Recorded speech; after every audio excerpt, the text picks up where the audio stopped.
দর্শনার্থী, শ্রী শ্রী গৌরী গৌরাঙ্গ আশ্রম পূজা বাড়িতে আপনাদের শুভ উপস্থিতিতে আমরা ধন্য। দুর্গাপূজা উদযাপন কমিটির পক্ষ থেকে আপনাদের জানাই শিউলি সুরভিত শারদ শুভেচ্ছা ও অভিনন্দন। আমাদের এবারের পরিবেশনা অসুর বধ। দিদা, ও দিদা, অনেকদিন থেকে মায়ের অসুর বধের কাহিনীটা শোনাতে চাচ্ছ, কিন্তু শোনাচ্ছ না। আজ তো মহালয়া, আজ শোনাও না। আচ্ছা বলছি শোন, কিন্তু তোদের কথা দিতে হবে ভালো করে পড়াশোনা করে ভালো মানুষ হবি। আচ্ছা দিদা, তুমি এখন কাহিনীটা শোনাও। আচ্ছা দিদা, মা দুর্গার তো অনেক রূপ, তুমি মায়ের কৌশিকী রূপের কাহিনীটা শোনাও না। এক সময় শুম্ভ ও নিশুম্ভ নামে দুই অসুরের সংহারের জন্য মা কৌশিকী রূপে আবির্ভূত হন। তখন শুম্ভ ও নিশুম্ভের সেনাপতিদ্বয় চন্দ্র ও মন্দাসুর মায়ের সাথে যুদ্ধের স্পর্ধা দেখায়। সেই সময় মায়ের ক্রোধ সীমা অতিক্রম করল এবং জ্বলে উঠল তার ত্রিনয়ন। সেই সময় মায়ের ভূমণ্ডল থেকে এক মহা তেজের বিকিরণ ঘটে। সেই তেজ থেকে তৈরি হয় মায়ের আরেক রূপ চামুন্ডা। আচ্ছা দিদা, চামুন্ডা রূপে মায়ের হাতে মুন্ড কেন? মা তো প্রসন্নই। মুন্ড সে তো এক দুষ্ট দানবের। কোন দানবের দিদা? তবে শোন, তোদের এক দুষ্ট দানবের কাহিনী শোনাই। তার নাম রক্তবীজ।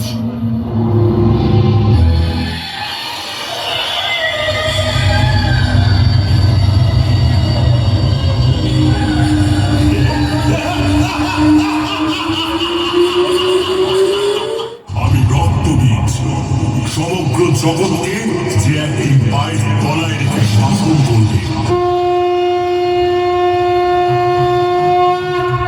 বৃক্ষ থেকে যখন প্রথম পত্র ঝরে পড়ে তখন মালি সতর্ক হয়ে যায় যে বসন্তের সমাপন হয়েছে এবং শৈত্য আসতে চলেছে।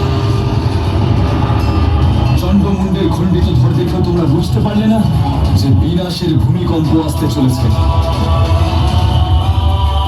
মহাকালের উপরেও এক শক্তি আছে শুম্ভ, যা জাগ্রত হয়ে গেছে, মহাকালী। আর ভাবো,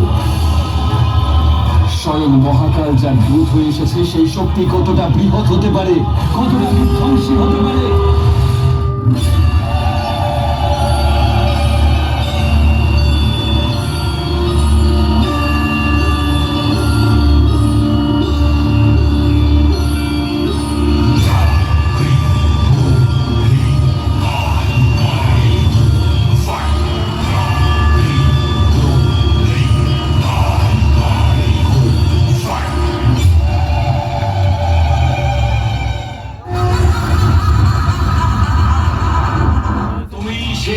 চন্দ্রমুণ্ডকে হত্যা করেছ।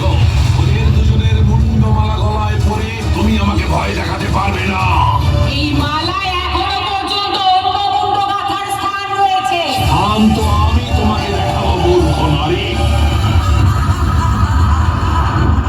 দুষ্ট, তোর ইচ্ছে কখনো পূরণ হবে না।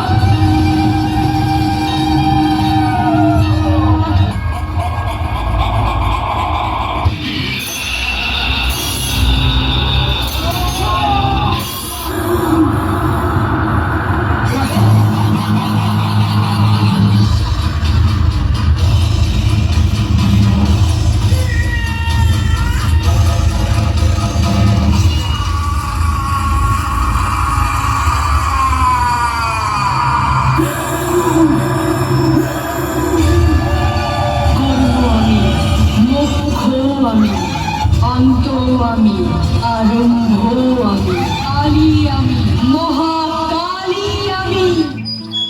এ তো অনেক ভয়ঙ্কর রূপ মায়ের। ও দিদা, আমাদের স্কুলের সময় হয়ে গেছে। মা যে মহিষাসুরকে বধ করেছিল সেই কাহিনীটা শোনাও না। মহিষাসুর ছিল অনেক অত্যাচারী অসুর। সে ব্রহ্মদেবের কাছে অমরত্ব লাভের আশায় ধ্যান শুরু করে।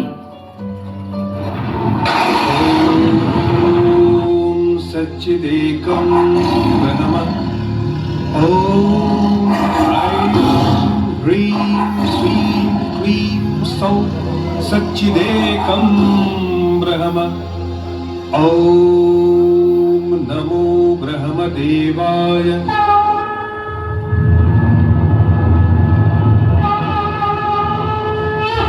প্রণাম ব্রহ্মদেব। আমি তোমার কঠোর তপস্যায় তুষ্ট হয়েছি।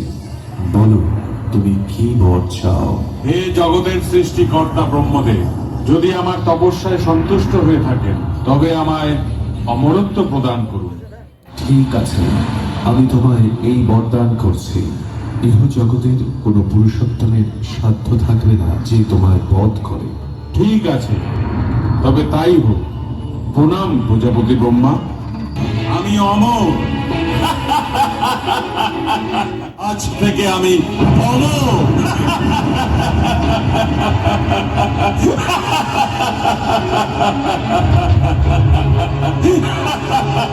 এবার সময় এসেছে পিতৃ হত্যার প্রতিশোধ নেওয়া।